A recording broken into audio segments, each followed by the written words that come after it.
السلام علیکم ورحمۃ اللہ وبرکاتہ۔ الحمد للہ رب العالمین والصلاة والسلام علی اشرف الانبیاء والمرسلین نبینا وحبیبنا وقائدنا وقدوتنا وقرۃ اعیننا محمد وعلی آلہ واصحابہ ومن سار على نهجه وتمسك بسنته إلى يوم الدين، أما بعد. اللهم صل على محمد وعلى آل محمد كما صليت على إبراهيم وعلى آل إبراهيم إنك حميد مجيد. اللهم بارك على محمد وعلى آل محمد كما باركت على إبراهيم وعلى آل إبراهيم إنك حميد مجيد. يا أيها الذين اتقوا الله حق تقاته ولا تموتن إلا وأنتم مسلمون. يا أيها الناس اتقوا ربكم الذي خلقكم من نفس واحدة وخلق منها زوجها وبث منهما رجالا كثيرا ونساء. اتقوا الله الذي تساءلون به والأرحام إن الله كان عليكم رقيبا. يا أيها الذين آمنوا اتقوا الله وقولوا قولا سديدا يصلح لكم أعمالكم ويغفر لكم ذنوبكم ومن يطع الله ورسوله فقد فاز فوزا عظيما. أما بعد، فقد قال الله عز وجل في محكم تنزيله: أعوذ بالله من الشيطان الرجيم، بسم الله الرحمن الرحيم. يا أيها الذين آمنوا كتب عليكم الصيام كما كتب على الذين من قبلكم لعلكم تتقون. إذا المرء لم يلبس ثيابا من التقى إذا المرء لم يلبس ثيابا من التقى تقلب عريانا وإن كان كاسيا. وخير لباس المرء طاعة ربه ولا خير في من كان لله عاصيا. رمضان کا مہینہ آیا اور اپنے 25 ایام یا آپ کے ہاں شاید 26 ایام گزار چکا ہے. ایک وقت وہ تھا جب ہم یہ باتیں کر رہے تھے کہ رمضان قریب ہے، رمضان آ رہا ہے، اس کے لیے تیاری کیا ہونی چاہیے، رمضان کا استقبال کیسے کیا جائے. اور آج شاید ہم اس حوالے سے بات کرنے لگے ہیں کہ رمضان آیا اور ہم نے اس سے سیکھا کیا ہے. کیا ہم نے روزے کے مقاصد کو حاصل کیا ہے؟ اب ہم نے رمضان کو الوداع کیسے کرنا ہے؟ اتنی جلدی سے، اتنی تیزی سے یہ برکت والے ایام ہم سے جدا ہونے کو ہیں. آج کی گفتگو میں ہم اس حوالے سے بات کریں گے کہ روزے کے مقاصد کیا تھے اور کیا ہم وہ مقاصد حاصل کر سکے ہیں یا نہیں حاصل کر سکے. تو بغیر کسی تمہید کے، بغیر کسی لمبی چوڑی بات کے، آئیں روزے کے پہلے مقصد کو جاننے کی کوشش کرتے ہیں اور پھر دیکھتے ہیں کہ کیا یہ مقصد ہم نے حاصل کیا ہے. روزے کا پہلا مقصد، جہاں اللہ تعالی نے رمضان کے روزوں کی فرضیت کو بیان کیا ہے، اس کے ساتھ ہی مقصد بھی بیان کیا ہے. لیکن اس سے پہلے ایک مثال کے ساتھ ہم بات کو آگے بڑھائیں کہ اگر آپ کبھی پانی کے لیے ضرورت مند ہوں، آپ کو پانی کی ضرورت پڑے، آپ جا کے موٹر چلائیں، وہ چل پڑے لیکن پانی نہ ملے، موٹر چل رہی ہو لیکن اس کا آؤٹ پٹ کوئی نہیں، پانی نہیں آ رہا، تو کیا کریں گے؟ موٹر کو ویسے ہی چلتے رہنے دیں گے یا دیکھیں گے کہ اس میں کیا خرابی ہے؟ یقیناً عقل مند انسان اس کو ویسے نہیں چھوڑے گا، دیکھے گا. اور پانی نہ آنے کے دو میں سے کوئی ایک سبب ہو سکتا ہے، یا تو موٹر میں کوئی خرابی ہے جس کی وجہ سے وہ پانی نہیں کھینچ رہی، چل تو رہی ہے لیکن پانی آپ کو نہیں پہنچا رہی، یا پھر دوسری وجہ یہ ہے کہ پانی اتنا گہرا ہے کہ موٹر کی وہاں تک پہنچ نہیں ہے اور پانی موجود ہی نہیں ہے ٹینکی میں۔ تو اگر پانی نہیں ہے تو پھر آپ صبر شکر کریں گے کہ اب یہاں پانی ہوگا تو پھر موٹر مجھ تک پہنچائے گی، اور اگر پانی ہے اور موٹر آپ تک نہیں پہنچا رہی تو اس کا مطلب ہے کہ موٹر میں کوئی خرابی ہے، تو پھر اس کو ٹھیک کرانے کی ضرورت ہے۔ اسی طرح مومن جب کوئی کام کرتا ہے وہ اس کے نتیجے کو بھی دیکھتا ہے کہ میں جو کام کر رہا ہوں کیا اس کا مجھے نتیجہ مل رہا ہے یا نہیں مل رہا۔ اگر نتیجہ نہیں مل رہا، نیکی تو کر رہا ہے، اس نیکی کا کوئی اثر نظر نہیں آتا، تو پھر بھی اسے دیکھنا چاہیے کہ کیا میرے اندر کوئی ایسی خرابی ہے کہ نیکی کرنے کے باوجود یہ مجھ پہ اثر انداز نہیں ہو رہی، یا پھر میری نیکی میں کوئی کمی ہے، میرے ایمان کا لیول اتنا ڈاؤن ہے کہ وہ نیکی مجھ پہ اثر انداز نہیں ہو رہی۔ یعنی نیکی اگر میرے پہ اثر نہیں کرتی تو دو وجہوں میں سے کوئی ایک وجہ ہو سکتی ہے، یا وہ نیکی کمزور ہے، اس عمل کو میں صحیح طرح سے بجا نہیں لا رہا، جیسے مجھے وہ کام کرنا چاہیے اس طرح میں وہ کام نہیں کر پا رہا، یا دوسری وجہ یہ ہے کہ میرا وہ کام تو ٹھیک ہے لیکن میں خود اتنا کمزور ہو چکا ہوں، میرا ایمان اتنا کمزور ہو چکا ہے، اس کا لیول اتنا ڈاؤن ہو چکا ہے کہ اب نیکی کرنے کے باوجود بھی اس کمزور ایمان کو کوئی فائدہ نہیں ہو رہا۔ تو آج ہم نے دیکھنا ہے کہ کیا روزے کا جو آؤٹ پٹ ہے، روزے کا جو مقصد ہے، جو اثر ہونا چاہیے وہ ہم پہ ہوا ہے یا نہیں ہوا۔ اگر ہوا ہے تو الحمدللہ، اللہ سے اس پہ استقامت کی دعا کرنی چاہیے، اور اگر نہیں ہوا تو پھر یہ فکر کرنی چاہیے کہ آخر کیا وجہ ہے، میرے اندر کوئی کمی ہے، میرے ایمان میں کوئی کمزوری ہے، یا میرے روزے میں کوئی کمزوری رہ گئی ہے۔ اللہ نہ کرے کہ دونوں چیزوں میں رہ جائے، ایمان بھی کمزور ہو اور پھر روزہ بھی کمزور ہو اور وہ بھی پر اثر اور با مقصد نہ بنا ہو، اللہ نہ کرے کہ ایسا ہو۔ تو روزے کا جو پہلا مقصد اللہ تعالیٰ نے بیان فرمایا ہے وہ روزے کی فرضیت کے ساتھ ہی بیان کر دیا، لعلکم تتقون، تاکہ تم متقی بن جاؤ۔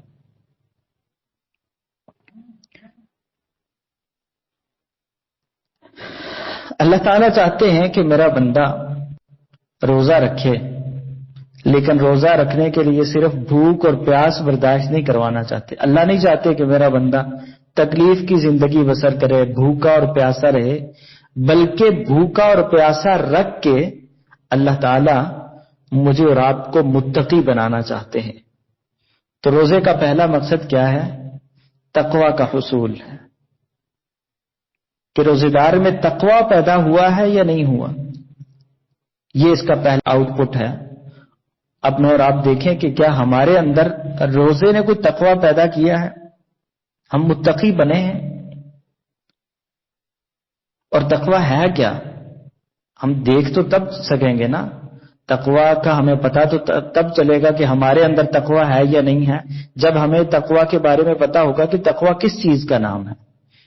تو آئیے سیدنا علی رضی اللہ تعالی عنہ تقوی کی تعریف کرتے ہوئے فرماتے ہیں، اس تعریف کی روشنی میں اور آپ اپنے آپ کو دیکھیں کہ کیا ہمارے اندر تقوی ہے۔ تقوی کی تعریف کرتے ہوئے سیدنا علی رضی اللہ تعالی عنہ فرماتے ہیں، تقوی نام ہے الخوف من الجلیل، اللہ رب العالمین سے ڈرنے کا۔ دوسری چیز والعمل بالتنزیل، قرآن مجید پہ عمل کرنے کا۔ قرآن مجید صرف پڑھ لینا، پڑھا لینا، دورے کر لینا یہ کافی نہیں ہے۔ یہ قرآن مجید ہماری ہدایت کے لیے آیا ہے، ہماری رہنمائی کے لیے آیا ہے اور عمل کے لیے آیا ہے۔ اگر ہم اس پہ عمل نہیں کر سکے، صرف پڑھ لیا اور پڑھا لیا، تو ہم نے اس کے مقصد کو پورا نہیں کیا۔ تو تقوی میں الخوف من الجلیل، اللہ رب العالمین کا خوف، والعمل بالتنزیل، قرآن مجید پہ عمل، والقناعۃ بالقلیل، اللہ رب العالمین کا دیا ہوا اگر تھوڑا بھی ہے تو اس پہ راضی ہو جانا، اس پہ قناعت اختیار کرنا، والاستعداد لیوم الرحیل، اور چوتھی چیز سفر کے دن کی، آخرت کے دن کی تیاری کر لینا۔ ان چار چیزوں کا نام تقوی ہے۔ دوبارہ سے ساتھ دہرا لیجیے، مجھے اس چیز کا بخوبی انداز ہے کہ آپ علماء کرام کو سنتے ہیں، جس طرح سے وہ بات سمجھاتے ہیں، جس طرح سے ان کا انداز بیان ہے، اگرچہ میں کچھ بھی نہیں ہوں اس میں، لیکن میں گزارش کروں گا کہ اگر بچہ رو رہا ہو نا تو اس کی بات، اس کی طرف دھیان دیا جاتا ہے۔ تو امید بات ہم یہ کر رہے تھے کہ تقوی جو روزے کے وقت میں سے اہم ترین مقصد ہے وہ اللہ سے ڈرنے کا نام ہے، قرآن مجید پہ عمل کرنے کا نام ہے، اللہ نے جو دیا ہے اس پہ راضی ہونے کا نام ہے۔ تو روزہ جب انسان رکھتا ہے نا تو وہ اللہ سے رکھتا ہے، دنیا جہان کے انسان کا کسی مخلوق کا خوف نہیں ہوتا جب وہ روزہ رکھ رہا ہوتا ہے۔ اور روزہ وہ انسان رکھتا ہے نا جس کے دل میں اللہ کا خوف ہوتا ہے، کیونکہ روزہ چیز ہی ایسی ہے، عبادت ہی ایسی ہے کہ جس کا پتہ صرف اللہ رب العالمین کو لگتا ہے کہ میرا بندہ روزے سے ہے، ورنہ ممکن ہے کہ میں روزے سے ہوں لیکن روزے سے نہ ہوں۔ تو پہلی چیز اللہ کا خوف، والعمل بالتنزیل، قرآن مجید پہ عمل۔ تو ہم دیکھ لیں کہ قرآن مجید ہم نے رمضان میں پڑھا ہے، اس کی تلاوتیں کی ہیں، ترجمے پڑھے ہیں، دورے کیے ہیں، تفاسیر پڑھی ہیں، کیا ہم نے یہ تو کیا عمل کرنے کے لیے بھی ہم تیار ہیں؟ کیا ہم نے قرآن مجید پہ عمل بھی کیا ہے؟ اگر کیا ہے تو الحمدللہ، اور اگر نہیں کر سکے تو آخر وجہ کیا ہے؟ خرابی کہاں ہے؟ میرے ایمان میں خرابی تھی یا میرے روزے میں کوئی کمی تھی کہ میں قرآن پہ عمل نہیں کر سکا؟ والقناعۃ بالقلیل، جو اللہ نے دیا ہے کیا میں اس پہ راضی ہوں؟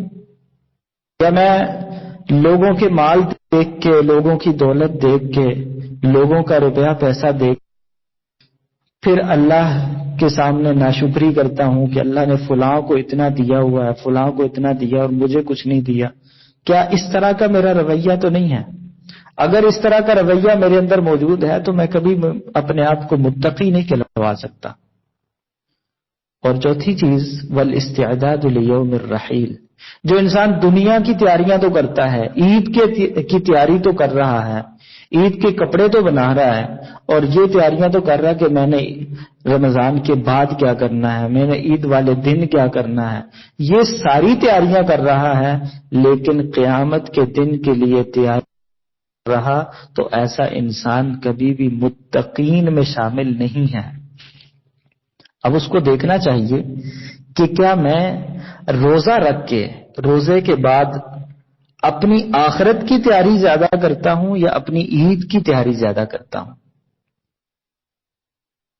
لیکن اگر میں اپنی تو زیادہ کر رہا ہوں اور مجھے اپنی آخرت کی تیاری کی فکر نہیں ہے تو پھر میرے روزے نے مجھے کیا دیا ہے؟ پھر میرے بھوکا اور پیاسا رہنے کا مجھے کیا فائدہ ملا ہے؟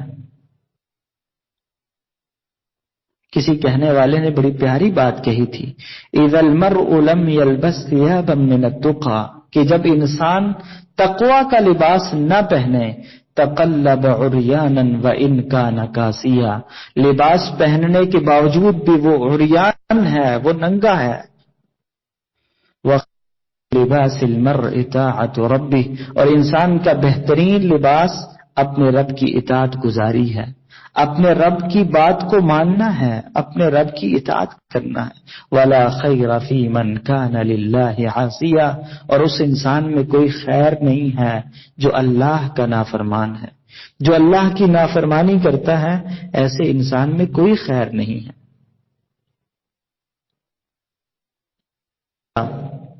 تقوی کی تعریف ابن المعتز نے اپنے تخیل میں جو پیش کی ہے وہ فرماتے ہیں تقوی اس چیز کا نام ہے، خل الذنوب صغیرہا وکبیرہا ذاک التقی، کہ چھوٹے اور بڑے گناہوں کو چھوڑ دو، یہ تقوی ہے۔ واصنع کماش فوق ارض الشوک یحضر ما یرا، اور اس انسان کی طرح چلو، زندگی اس انسان کی طرح بسر کر دو جو کانٹے دار راستے سے، جھاڑیوں والے راستے سے اپنے آپ کو بچا کے گزرتا ہے۔ لا تحقرن صغیرۃ، اور کسی چھوٹی چیز کو حقیر نہ سمجھو، نہ کسی نیکی کو حقیر سمجھو اور اس کو چھوڑ دو، نہ کسی گناہ کو حقیر سمجھ کے اس کا ارتکاب کرو۔ کیوں؟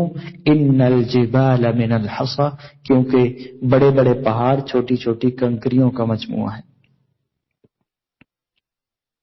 تو اس لیے روزہ ہمیں تقوی سکھاتا ہے، اور اگر ہمارے روزے نے ہمیں تقوی نہیں سکھایا، ہم نے خرابی دیکھنی ہے کہ کیا خرابی کمی ہمارے ایمان کے لیول میں کمی ہے یا ہمارے روزے میں کوئی کمی ہے۔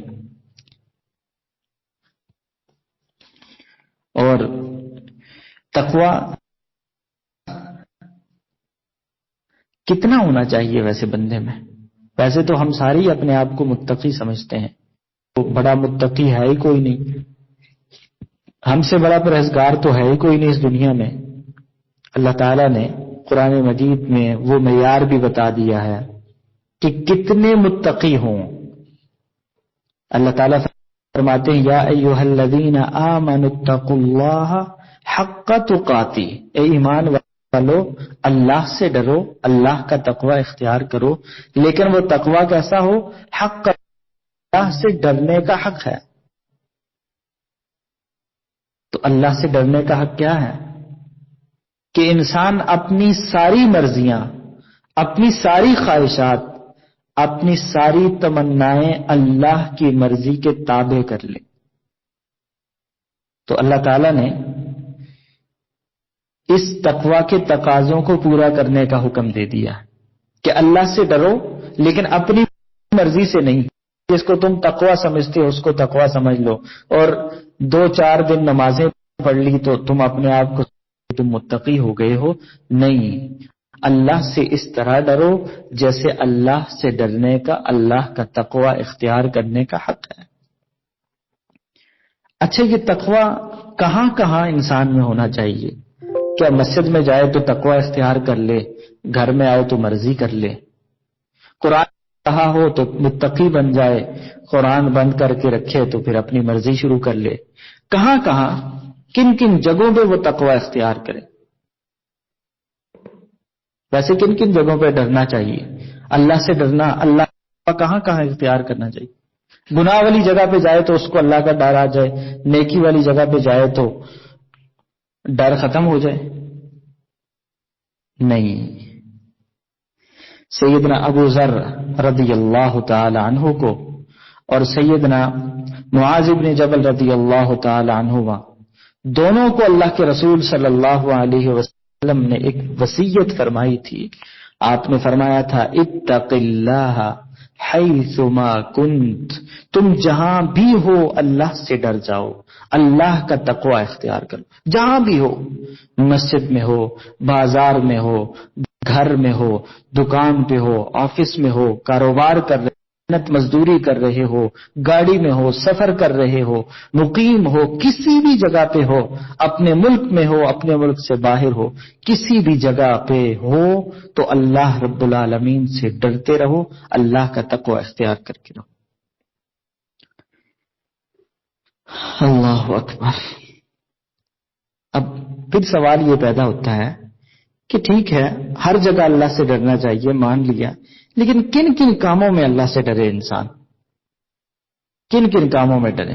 گناہ کرتے ہوئے اللہ سے ڈر جائے، نیکی کرتے ہوئے مرضی کرے، یا نیکی کرتے ہوئے اللہ سے ڈر جائے اور گناہ کرتے ہوئے اپنی مرضی کر لے، یا لوگوں کے ساتھ معاملات کرنے لگا ہے تو اللہ سے ڈر جائے اور تنہائی میں ہو تو اپنی مرضی کرنے لگ جائے؟ کہاں کہاں پہ، کن کن کاموں میں وہ اللہ سے ڈرتا رہے؟ کن کن کاموں میں اللہ سے ڈرنا چاہیے جی؟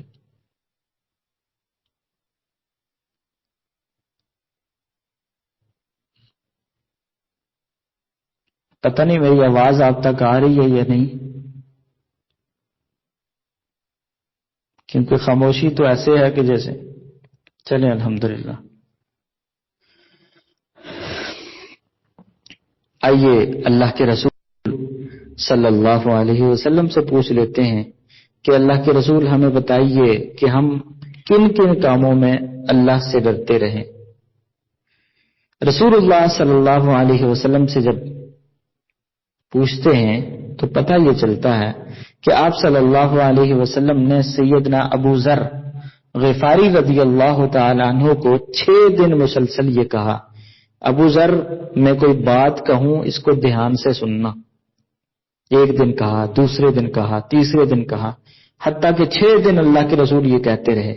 پھر 7ویں دن رسول اللہ صلی اللہ علیہ وسلم نے سیدنا ابو ذر رضی اللہ عنہ کو وصیت فرمائی، اور جس کے بارے میں گزشتہ 6 دن کہا تھا نا، میں کوئی کام کہوں اس کو دھیان سے سننا، کوئی بات کہوں غور سے سننا، 7ویں دن آپ نے فرمایا، مسند احمد کی روایت ہے، اوصیک بتقوی اللہ فی سر امرک وعلانیتہ، میں تجھے وصیت کرتا ہوں اللہ کے تقوی کی، اللہ سے ڈرنے کی۔ کس چیز میں؟ فی سر امرک، پوشیدہ معاملات میں بھی، وعلانیتہ، ظاہری معاملات۔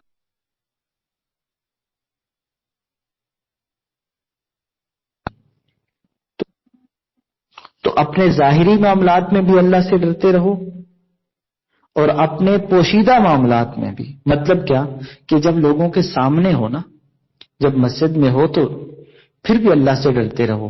یہ نہیں کہ اب یہاں لوگ ہیں مجھے کسی چیز کا کوئی خوف نہیں ہے، یہاں میرے گھر والے ہیں، یہاں میرے بہن بھائی ہیں، یہاں میرے رشتہ دار ہیں، مجھے کسی کا کوئی ڈر نہیں ہے، کسی کا کوئی خوف نہیں ہے۔ نہیں، اللہ کا ڈر پھر بھی ہونا چاہیے۔ وعلانیتہ فی سر امرک، پہلے نمبر پہ اپنے پوشیدہ معاملات میں اللہ سے ڈرتے رہو۔ یہ نہیں کہ لوگوں کے سامنے ہیں تو ڈر رہے ہیں جی، بڑے متقی، رو رہے ہیں، بڑے پرہیزگار ہیں، رو رو کے جو ہے لوگوں کے سامنے بلبلا رہے ہیں، اور قرآن کی تلاوت کرتے ہیں تو روتے ہیں، ہاتھ اٹھاتے ہیں تو روتے ہیں، اور بات کرتے ہیں کسی سے تو روتے ہیں جی بڑے گناہگار ہیں، بڑے فلاں ہیں۔ اور جب تنہائی میں ہوتے ہیں انتہکوا بمحارم اللہ، اللہ کی حرمتوں کو پامال کرتے ہیں، تو ایسے لوگوں کے بارے میں اللہ کے رسول فرماتے ہیں کہ تہامہ پہاڑ کے برابر نیکیاں لے کے آئیں گے لیکن راکھ بنا کے اڑا دی جائیں گی۔ وجہ کیا ہے؟ نیکیاں ہیں ان کے پاس، اعمال کر کے آئے ہیں، لوگوں کے سامنے بڑے نیک، بڑے متقی، بڑے پرہیزگار۔ سننے والا یہی سمجھتا ہے کہ شاید سب سے متقی انسان کتنا نیک آدمی ہے، اتنی میٹھی باتیں کرتا ہے، اتنی بہترین گفتگو کرتا ہے، بس یہ موتی جڑتے ہیں منہ سے، لیکن جب تنہائی میں ہوتا ہے انتہکوا بمحارم اللہ، اللہ کی حرمتوں کو پامال کرتا ہے۔ تو ایسا تقوی اللہ کو نہیں چاہیے۔ اللہ کو وہ تقوی چاہیے کہ ظاہری معاملات میں بھی، لوگوں کے سامنے بھی اللہ سے ڈرتا ہے اور تنہائی میں بھی اللہ سے ڈرتا ہے، اللہ کا خوف رکھتا ہے۔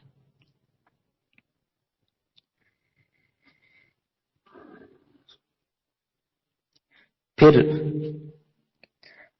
ویسے کب تک اللہ سے ڈرنا چاہیے؟ چلے یہ تو مان لیا کہ ہر کام میں اللہ سے ڈرنا چاہیے، ہر جگہ پہ اللہ سے ڈرنا چاہیے، جیسے اللہ سے ڈرنے کا حق ہے اس طرح سے ڈرنا چاہیے، لیکن یہ ڈر کب تک ہونا چاہیے؟ انسان جب کسی چیز سے ڈرتا ہے نا، ایک حد تک، ایک وقت تک ڈرتا ہے، اس کے بعد اس کا ڈر ختم ہو جاتا ہے، اس کا خوف اس کے دل سے نکل جاتا ہے۔ لیکن اللہ سے جو ڈرے گا، اللہ کا جو تقوی اختیار کرے گا، وہ کب تک اللہ سے ڈرتا رہے، وہ کب تک اللہ کا خوف اختیار کر کے رکھے۔ اللہ تعالیٰ نے قرآن مجید میں اس کا جواب دیا ہے، یا ایھا الذین آمنوا اتقوا اللہ حق تقاتہ ولا تموتن الا وانتم مسلمون۔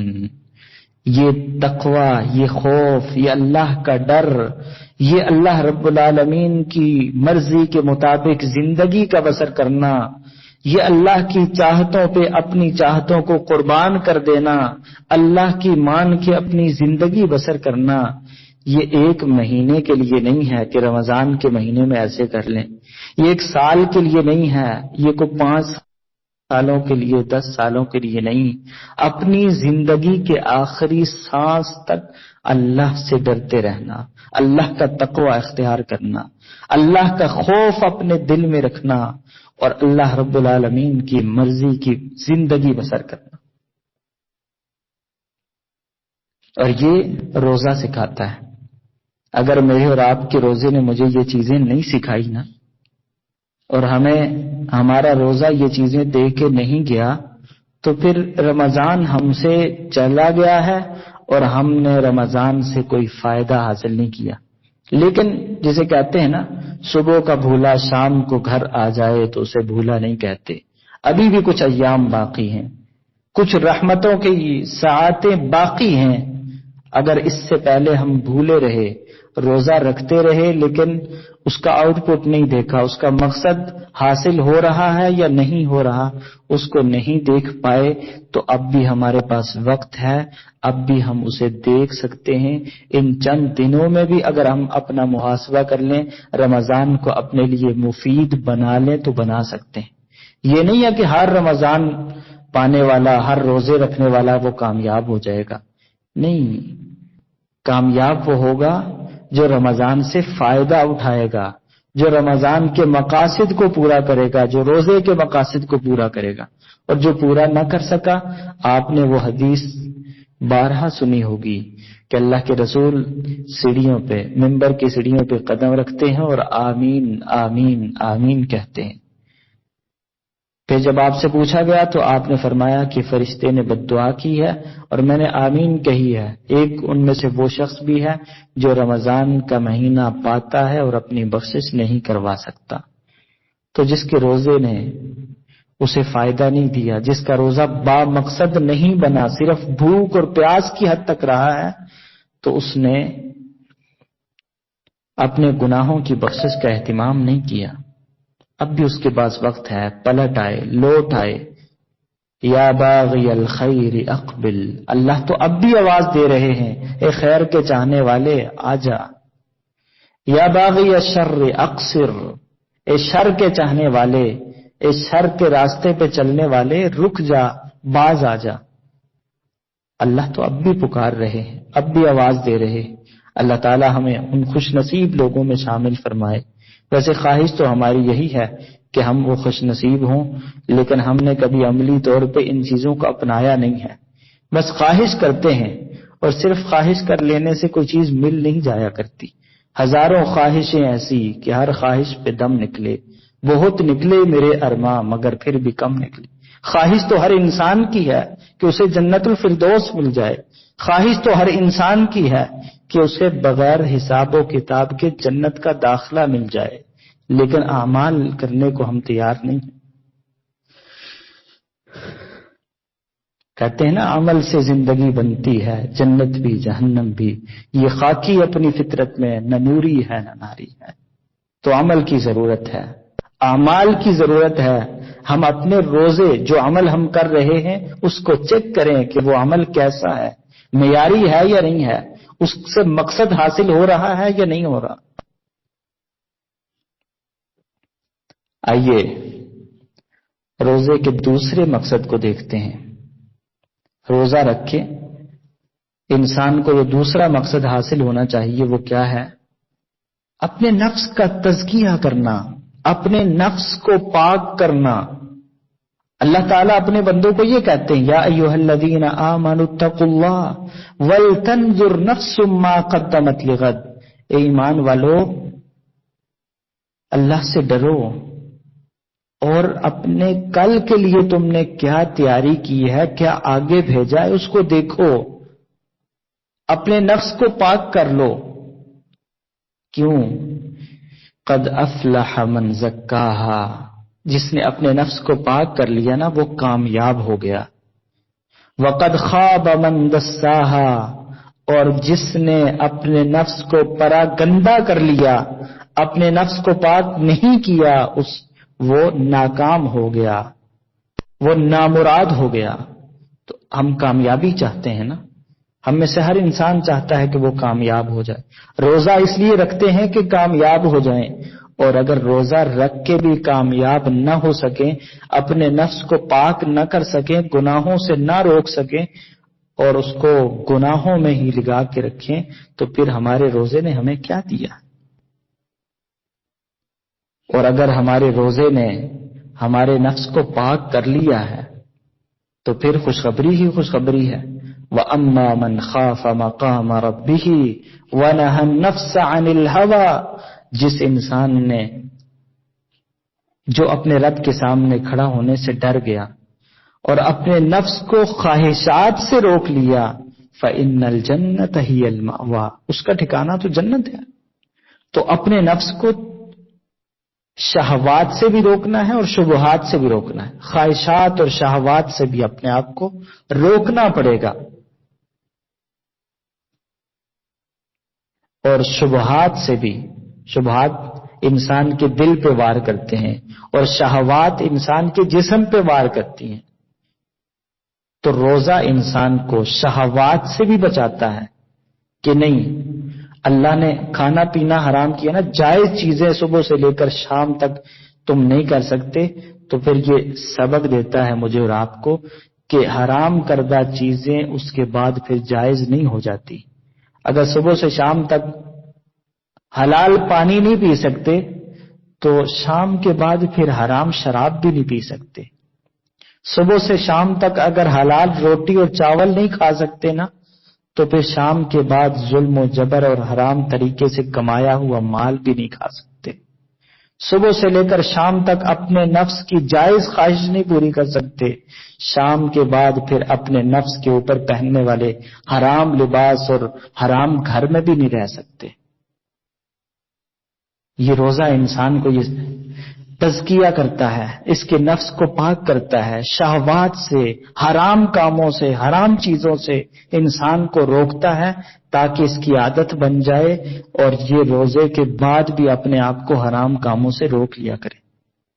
دیکھیں، کھانے پینے اور اپنی ضرورت سے تو سارے رکتے ہیں نا روزے کی حالت میں، لیکن کیا کبھی ہم جھوٹ سے بھی رکے ہیں؟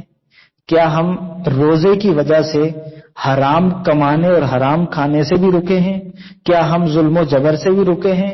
ہم بہت ساری چیزیں جو حرام ہیں، ہمارے لیے جائز نہیں ہیں، غیبت کی صورت میں، جھوٹ کی صورت میں، چغلی کی صورت میں، حسد کی صورت میں، بغض کی صورت میں، ظلم و زیادتی کی صورت میں، کیا ہم ان چیزوں سے رکتے ہیں یا نہیں رکتے؟ اگر رک گئے ہیں تو الحمدللہ، اور اگر نہیں رکے تو پھر دیکھنا پڑے گا کہ کیا میرے روزے میں کوئی کمی ہے یا میرے ایمان میں کوئی کمزوری ہے کہ میرا روزہ مجھے فائدہ نہیں دے رہا. اسی طرح روزہ انسان کو شبہات سے بھی روکتا ہے. وہ شبہات جو انسان کے دل پہ وار کرتے ہیں، انسان کے ایمان کو کمزور کرنا چاہتے ہیں، روزہ ان شبہات سے انسان کو بچاتا ہے اور پھر نفس کو نیکی پہ لگاتا ہے، حسن اخلاق سکھاتا ہے، نیکی پہ لگاتا ہے کہ اللہ کے بندے، صبح سے شام تک تو بھوکا اور پیاسا رہا ہے، رب کی مان کے رہا ہے نا، وہی رب تجھے نماز کا حکم بھی دیتا ہے، وہی رب تجھے زکوٰۃ کا حکم بھی دیتا ہے، وہی رب تجھے حرام کاموں سے روکتا ہے اور نیکی کے کاموں کا حکم دیتا ہے. یہ بھی تو کرنا ذرا. جس طرح تو رب کے کہنے پہ صبح سے شام تک کھانے پینے سے رکا ہے، وہ رب تجھے کئی چیزوں سے روکتا ہے، کئی کاموں کے کرنے کا حکم دیتا ہے. ذرا رب کی بات ماننا، اطاعت کرنا، ذرا اطاعت پہ صبر تو کرنا. یہ روزہ مجھے اور آپ کو اطاعت پہ صبر سکھاتا ہے اور حسن اخلاق اور حسن سلوک سکھاتا ہے کہ دوسروں کے ساتھ تم نے کیسے پیش آنا ہے، دوسروں کا تم نے کیسے خیال رکھنا ہے. جب انسان بھوکا ہوتا ہے نا، اسے احساس ہوتا ہے، پھر خیال آتا ہے کہ میں تو صبح سے شام تک بھوکا ہوں، 1 مہینے کے لیے بھوکا رہ رہا ہوں، میری حالت یہ ہو رہی ہے. میرے پڑوس میں رہنے والا میرا بھائی سالوں سے بھوکا ہے، اس کے گھر میں مہینوں سے چولہا نہیں جلا، اس کے پاس کھانے کو کچھ نہیں ہے، اس کے پاس پہننے کو کچھ نہیں ہے، اس کے پاس اپنے بچوں کی تربیت اور اپنے بچوں کی ضروریات کو پورا کرنے کے لیے کچھ نہیں ہے. کیا میں نے اس کا خیال کیا ہے؟ کیا میں نے کبھی کسی غریب اور مسکین کا پتہ کیا ہے کہ میں صبح سے شام تک بھوکا رہا ہوں تو مجھے تکلیف ہو رہی ہے، کیا میرا بھائی تکلیف سے تو نہیں ہوتا؟ رسول اللہ صلی اللہ علیہ وسلم نے فرمایا کہ وہ انسان مومن نہیں ہے جو خود پیٹ بھر کے کھاتا ہے اور اس کا پڑوسی بھوکا سوتا ہے۔ وہ شخص مسلم نہیں ہے جس کی زبان اور جس کے ہاتھ سے اس کا مسلمان بھائی محفوظ نہیں ہے۔ یہ چیزیں روزہ مجھے اور آپ کو سکھاتا ہے۔ اللہ کے رسول صلی اللہ علیہ وسلم نے فرمایا کہ جب تم میں سے کوئی روزے سے ہو اور کوئی ویسے ہی اس کے ساتھ جھگڑا کرنا چاہے، اس کے ساتھ تو تکار پہ اتر آئے، تو وہ کیا کرے؟ اس کے ساتھ جھگڑنے لگ جائے؟ نہیں، یہ کہہ دے کہ میں روزے سے ہوں۔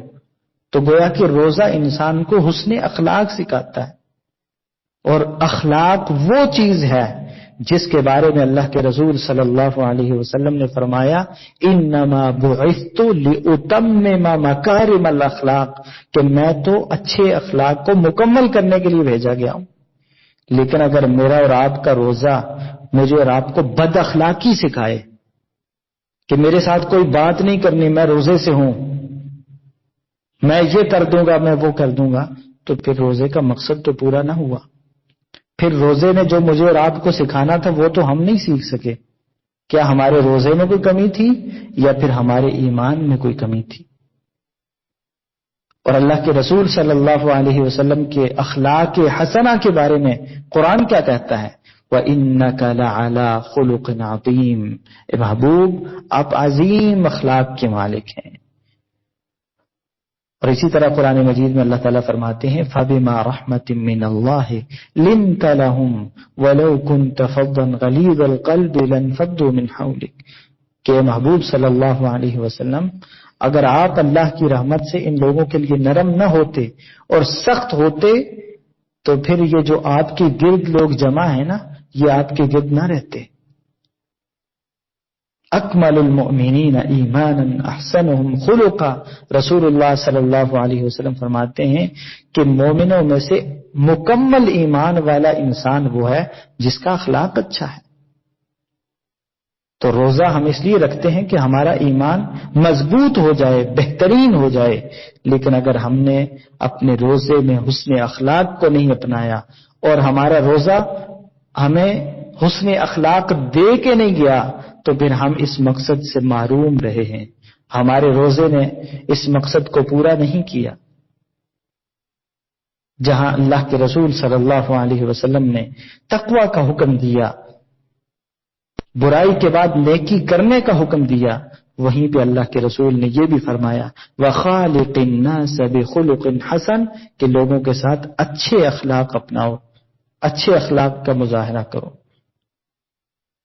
تو میرا اور آپ کا روزہ ہمارا تزکیہ کرتا ہے، اور تزکیے کا تقاضا یہ ہے کہ انسان شہوات اور شبہات سے بچ جائے اور اپنے آپ کو اطاعت اور حسن اخلاق پہ لگا لے۔ یہ تزکیہ نفس کا خلاصہ ہے اور اس کا تقاضا ہے۔ جو انسان یہ کام کر لیتا ہے نا، شہوات سے بھی اپنے آپ کو بچا لیتا ہے اور شبہات سے بھی بچا لیتا ہے، اور پھر نیکی کے کام کرنے لگ جاتا ہے اور لوگوں کے ساتھ اچھا اخلاق، اچھا سلوک، اچھا کردار اپنا لیتا ہے، تو یہ پاکیزہ نفس ہے۔ اور ایسے پاکیزہ نفس، نفس مطمئنہ کے بارے میں اللہ تعالیٰ نے جو خوشخبری سنائی ہے وہ کیا ہے؟ آئیے اس کو سنیے۔ اللہ تعالیٰ فرماتے ہیں یا ایتھا النفس المطمئنہ ارجعی الی ربک راضیۃ مرضیہ فادخلی فی عبادی وادخلی جنتی۔ اللہ رب العالمین ہمیں بھی ان لوگوں میں شامل فرمائے جو رمضان کے مہینے میں اپنے نفس کا تزکیہ کر لیتے ہیں، جو اپنے آپ کو حرام کاموں سے، شہوات اور شبہات سے بچا لیتے ہیں اور نیکی کرنے، اطاعت گزاری کرنے پہ کاربند ہو جاتے ہیں اور حسن اخلاق کو اپنا لیتے ہیں۔ آئیے روزے کے مقصد کے حوالے سے تیسرا مقصد کہ روزہ انسان کی تربیت کرتا ہے اخلاص پر۔ روزہ انسان کو اخلاص سکھاتا ہے۔ صبح سے شام تک کتنی دفعہ ہم اکیلے ہوتے ہیں پانی موجود ہوتا ہے، کھانے کی چیزیں موجود ہوتی ہیں، بھوک بھی ہوتی ہے، پیاس بھی ہوتی ہے، اس کے باوجود کوئی دیکھ نہیں رہا لیکن روزہ نہیں توڑتے. کیوں نہیں توڑتے؟ کیونکہ یہ اخلاص کے ساتھ رکھا گیا ہے، اللہ کی رضا کے لیے رکھا گیا.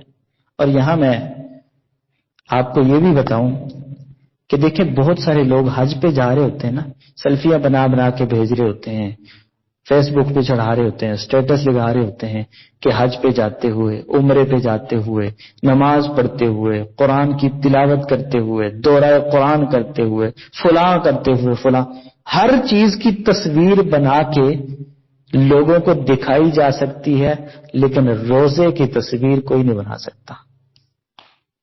کبھی آپ نے دیکھا ہے کسی نے روزے کی تصویر بنائی ہو؟ کیونکہ چیز ہی ایسی ہے جو نظر نہیں آتی، جس کا تعلق رب کے ساتھ ہے ڈائریکٹ. یا تو انسان روزے دار ہوگا اور وہ اللہ کی رضا کے لیے روزہ رکھ رہا ہوگا، یا پھر وہ روزے سے ہوگا ہی نہیں اور لوگوں کو جھوٹ بول کے کہہ بھی رہا ہوگا لیکن یہ روزہ نہیں. جو انسان روزہ رکھتا ہے وہ روزہ پھر صرف اللہ کی رضا کے لیے ہو سکتا ہے. اسی لیے تو حدیث قدسی بیان کرتے ہوئے اللہ کے رسول صلی اللہ علیہ وسلم فرماتے ہیں کہ اللہ تعالیٰ فرماتے ہیں الصوم لی وانا اجزی بہ، کہ روزہ میرے لیے ہے اور اس کا بدلہ میں دوں گا. روزے کا بدلہ اللہ رب العالمین دیں گے. ویسے تو ہر عمل کا بدلہ اللہ تعالیٰ دیں گے اور ہر عمل ہی اللہ کے لیے ہوتا ہے، لیکن باقی اعمال میں ریاکاری ہو سکتی ہے. کوئی اپنا عمل دوسروں کو دکھاتا پھرے، بتاتا پھرے، لیکن روزہ کسی کو دکھایا نہیں جا سکتا. اور روزے کی حالت میں انسان کتنی دفعہ تنہا ہوتا ہے لیکن یہ نہیں کرتا کہ وہ کھا پی لے. کیوں؟ اس کو پتا ہوتا ہے میرا رب مجھے دیکھ رہا ہے، وہ رب مجھے نماز پڑھتے ہوئے بھی دیکھتا ہے، وہ رب مجھے حج کرتے ہوئے بھی دیکھتا ہے، وہ رب مجھے زکوٰۃ دیتے ہوئے بھی دیکھ رہا ہوتا ہے. اس لیے زکوٰۃ دیتے ہوئے، صدقہ خیرات کرتے ہوئے مجھے تصویریں بنانے کی ضرورت ہی نہیں ہے.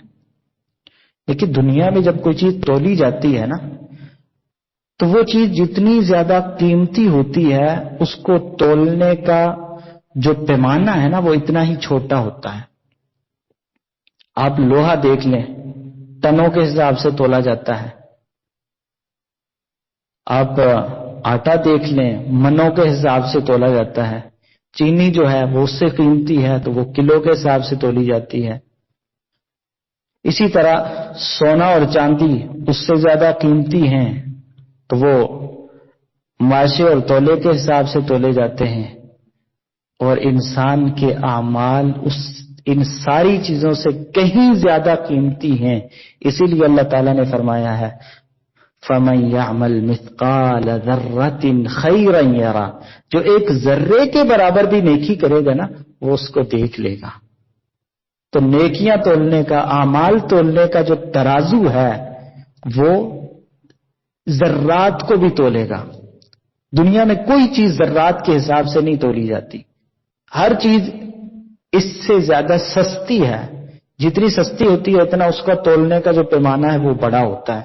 جتنی کوئی چیز مہنگی ہوتی ہے نا اتنا ہی اس کے تولنے کا پیمانہ چھوٹا ہوتا چلا جاتا ہے، کیونکہ وہ چیز قیمتی ہے.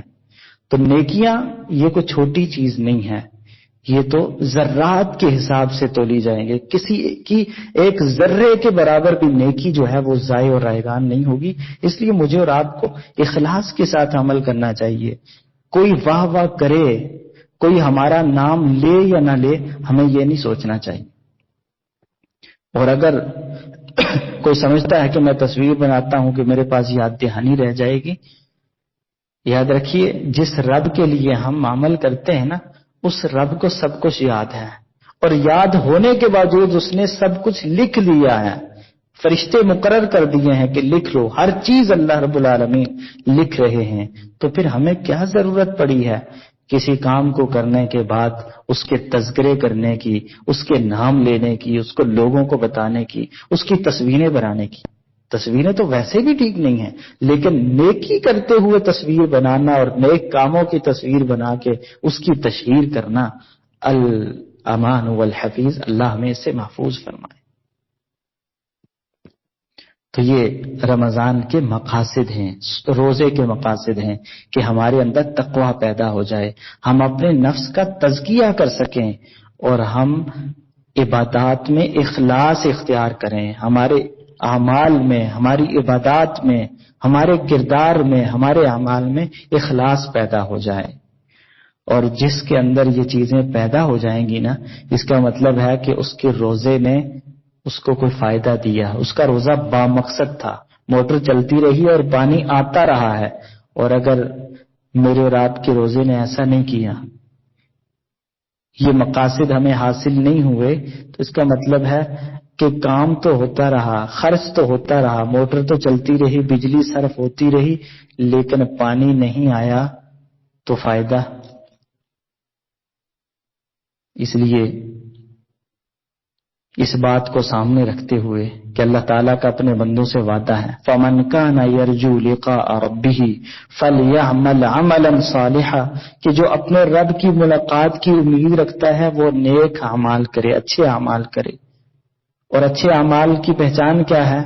کہ اچھا عمل کر کے انسان کو سکون ملے اور اس کے بعد مزید اچھائی کرنے کا خیال پیدا ہو، اور اس اچھے عمل کے جو مقاصد ہیں وہ حاصل ہوتے رہیں۔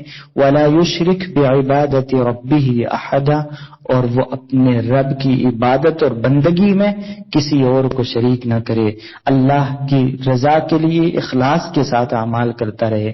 اور جو ایسے کرتا ہے اللہ رب العالمین یقیناً اس کی عبادت کو قبول فرماتے ہیں۔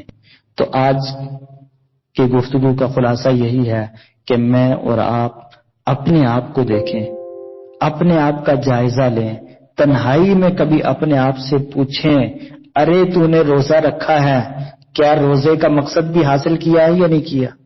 ارے تو صبح سے شام تک بھوکا اور پیاسا رہا، تو نے دنیا کے کام چھوڑے اس لیے کہ میں روزہ رکھ رہا ہوں، اللہ کی عبادت کر رہا ہوں، کیا عبادت کر کے عبادت کا مقصد حاصل کر سکا ہے یا نہیں کر سکا؟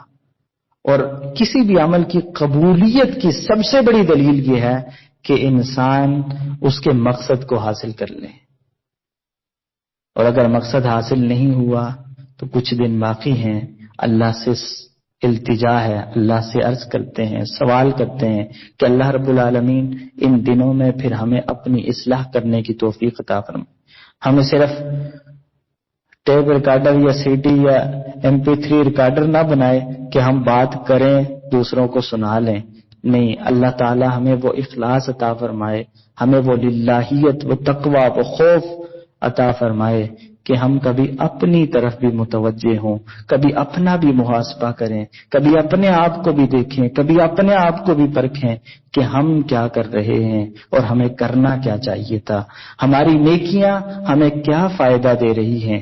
اور جب مقصد پورا نہ ہو رہا ہو تو اس کا یہ مطلب نہیں ہے کہ اس کام کو چھوڑ دیا جائے۔ اگر آپ کو پانی کی ضرورت ہو، آپ موٹر چلائیں اور پانی نہ آئے تو اس کا یہ مطلب نہیں ہے کہ آپ کو اب پانی کی ضرورت ہی نہیں ہے، پانی پینا ہی چھوڑ دیں، استعمال کرنا ہی چھوڑ دیں، نہیں، پانی آپ کی ضرورت ہے، وہ آپ کو ملنا چاہیے، اس کے لیے کوشش کریں، ایفرٹ کریں کہ کیا وجہ ہے، کیوں ایسے ہوا ہے۔